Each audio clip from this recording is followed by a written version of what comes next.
Ladies and gentlemen, I believe that comedians have an inherent ability to be able to transport a person from their world and for just a little while show them what the world is like through the comedian's eyes. I also believe, however, that comedians have a responsibility to be more than just entertainers. And if you listen carefully during the course of the show, there are lessons to be learned. And by the end of the show, I hope that you will have been more than entertained.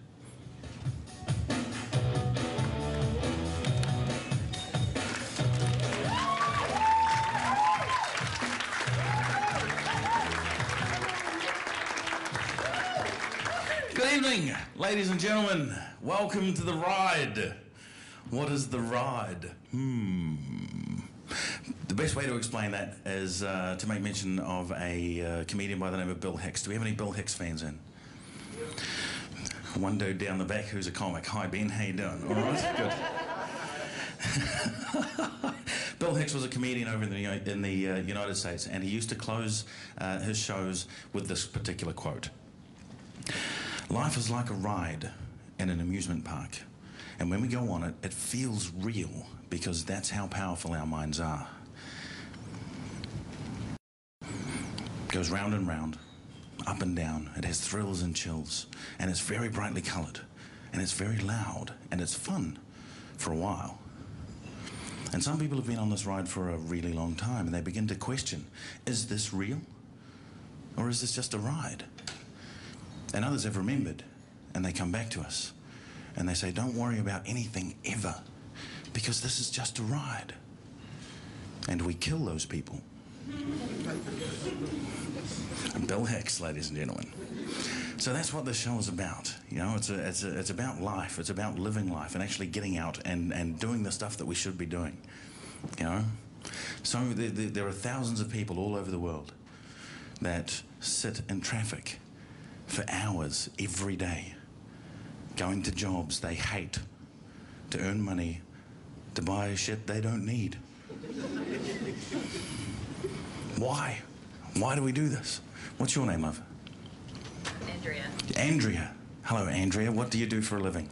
I'd rather not say. Oh, I swear to God, if you tell me you're a reviewer. I'm an accountant. You're an accountant. Hello, Andrea. I'm Andre. I'm a comic. You're an accountant. An accountant. Well, that's an admirable profession. Have you? How do you find it? Do you enjoy being an accountant?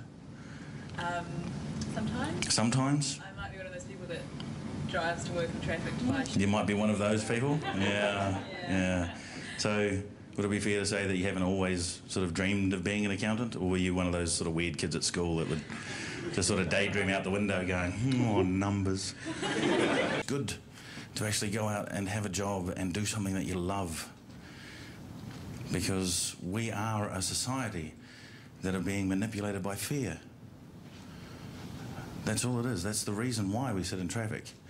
That's the reason why we go to jobs we hate. That's the reason why we're in relationships with people we can't stand.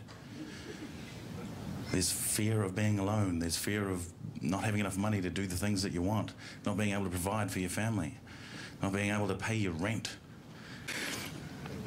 One of the major tools of this fear and manipulation machine is advertising. Do we have anyone here working in advertising? Good. Good. Advertising is the art of packaging a lie and selling it as a reasonable truth. That's all advertising is. Really, I'm serious. So, are we familiar with kiwi roasts? Kiwi roasts. Whew. Couldn't get much more kiwi than kiwi roasts, could you?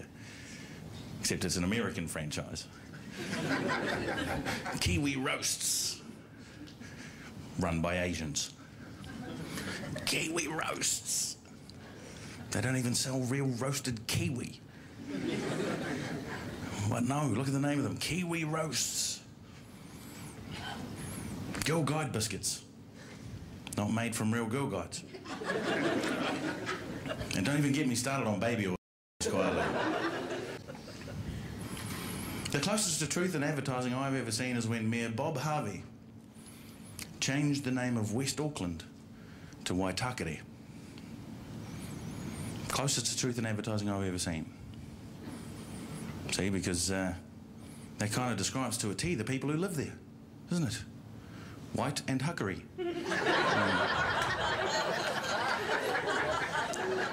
Just kind of scooshed them together like that, yeah.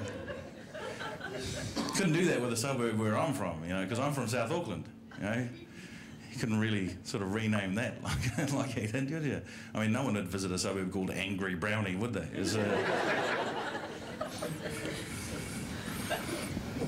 It's not going to happen. Food. To market food by what it had in it. Now with vitamins. Now with electrolytes. And now we market food by what's not in it. Wheat-free, dairy-free, gluten-free. Fuck me. I went to school in the 80s. Every single one of those kids that I went to school with all had sandwiches for lunch. We all ate sandwiches.